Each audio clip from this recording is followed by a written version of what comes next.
Meghan Markle's carefully curated public image is now cracking under the pressure of years of hidden whispers, and this time, it's not some vague tabloid rumor.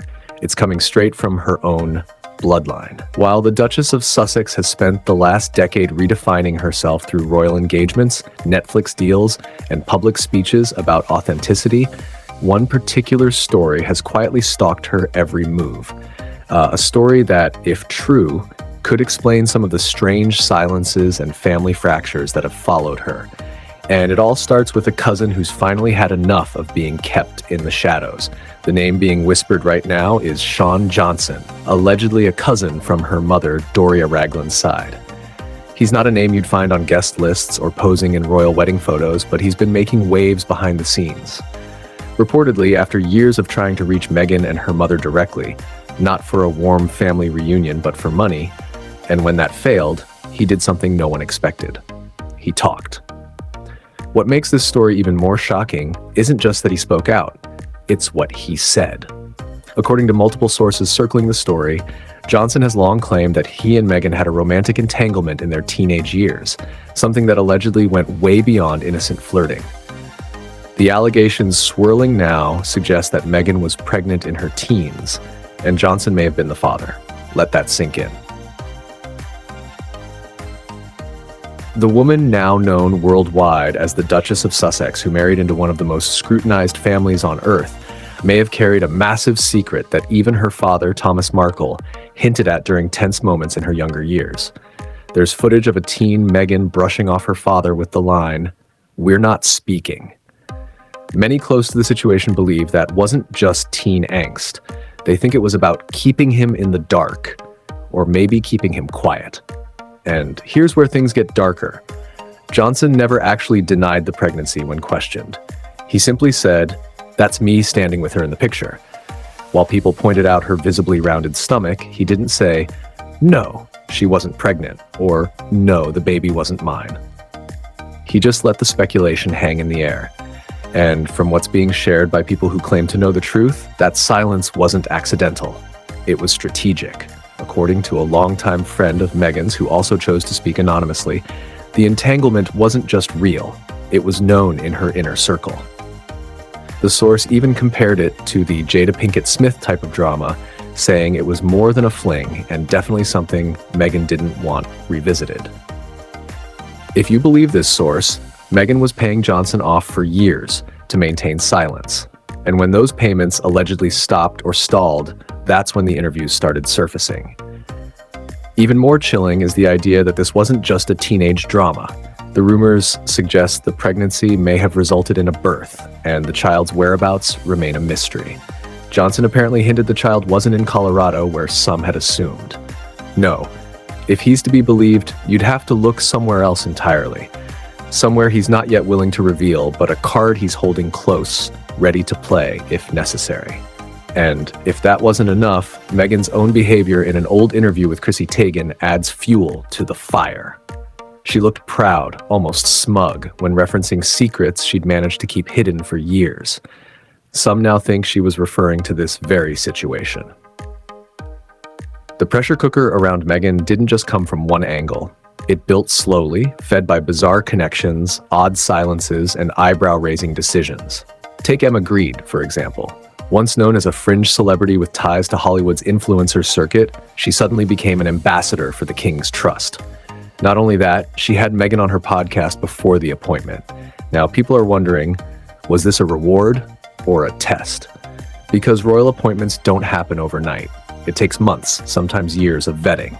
So how did someone linked so closely to the Kardashians, a family rumored to be backing Meghan and Harry's media power plays, end up sitting comfortably under Charles's official stamp of approval? Some insiders claim this reeks of damage control. Meghan, under fire from multiple directions, needed a high-profile favor. Charles, dealing with crumbling public favor and a fractured royal image, needed a temporary alliance. Enter Emma. Hosting Meghan gave Emma a shot at proving loyalty to the royal institution, while simultaneously calming Meghan's PR firestorm by reframing her as still connected to the firm. But the math isn't mathing. Emma's podcast with Meghan was filled with awkward praise, veiled jabs at the royal family, and soft-focused storytelling that left people either rolling their eyes or digging deeper. It's not just Emma and Charles fueling the suspicion. Ted Sarandos, Netflix boss and husband to Nicole Avant, also popped up in this strange triangle. Sarandos once gushed that Meghan was super consequential because she wore $20 shoes made in a village. That didn't go over well. Critics pointed out that Meghan has long been obsessed with luxury branding, throwing Zara parties during her Suits days and flaunting designer pieces. Nobody remembers the $20 shoes. But people do remember Sarandos receiving an honorary OBE, not from a committee in London, but directly nominated by King Charles himself. The same Charles whose son's image Meghan arguably helped destroy. Why would Charles honor Sarandos? Was it strategic diplomacy or just another behind-the-scenes arrangement the public isn't supposed to understand? Meghan's detractors claim it's a network of quiet trades. You prop up Meghan, you get a title or a nod. But the growing frustration inside the monarchy is hard to ignore, especially with Prince William. At a recent formal event, while Charles was giving a speech, William didn't even pretend to be interested. As the king's speech rolled on, William looked straight at the camera and sat down before his father had finished. No clapping, no nod, just silence. Royal watchers called it a break in protocol, but those who understand the hierarchy saw it as a power move. William is the protocol now. His silence spoke volumes. Then there's Camilla, reportedly caught on video siding with Catherine, Princess Kate, before subtly ushering her out of the room. Whether it was irritation, power play, or just awkward timing, people noticed. The dynamic between Charles, Camilla, William, and Catherine is clearly fraying. And in the middle of it all, Meghan's name still lingers. Even those closest to Meghan's past have started breaking their silence. Former friends are now admitting things they kept quiet for years. One woman, reportedly a close school friend, casually revealed Meghan had her first experience with someone surprising and didn't deny the teenage pregnancy rumors either. According to her, there was always an entanglement with Shawn Johnson, and when asked if it led to something serious, she didn't even blink. Yeah, I'd call it serious. The most unsettling detail comes from what insiders are calling the Colorado misdirection. For years, people speculated that if Meghan did have a child as a teen, it might have been quietly raised in Colorado, far enough from Hollywood to avoid attention, but still within reach. But sources close to the investigation now say that's the wrong location entirely. The real clue came from a cryptic comment by Johnson himself, not Colorado. That one sentence sent conspiracy theorists into overdrive, digging into obscure records, boarding schools, and adoption clinics in completely different states. Public interest has always hovered around Meghan's rise from actress to duchess, but the idea that she might have carried such a heavy secret adds a darker layer. This isn't just about palace politics or Hollywood fame. It's about whether a narrative has been carefully crafted for the world while erasing something deeply personal and potentially life-altering. The fact that Johnson is reportedly living well, financially stable, and comfortably out of the spotlight adds weight to the theory that hush money may have changed hands. If payments were made, who arranged them? Was it Meghan herself, or someone higher up ensuring this story never saw daylight? Another bizarre twist involves Doria Ragland, Meghan's mother. Rumors have resurfaced about her family history, including disturbing claims of incest between her own parents. The whispers suggest Doria was the result of a union between half-siblings, which, if true, would place Meghan's maternal bloodline under an even more controversial lens. In royal circles obsessed with lineage, image, and perception, this would be explosive. Yet, in spite of everything unraveling around her, Meghan remains silent. No firm denial about the alleged pregnancy, no lawsuit against Johnson for defamation, no cease and desist letters sent to those discussing the allegations. Silence may be strategic, but in this case, it's not working. People aren't just asking questions anymore, they're drawing conclusions.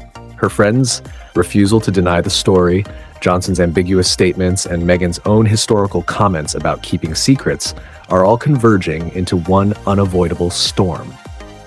And now even Trevor, the man Meghan was once married to, is back in the spotlight.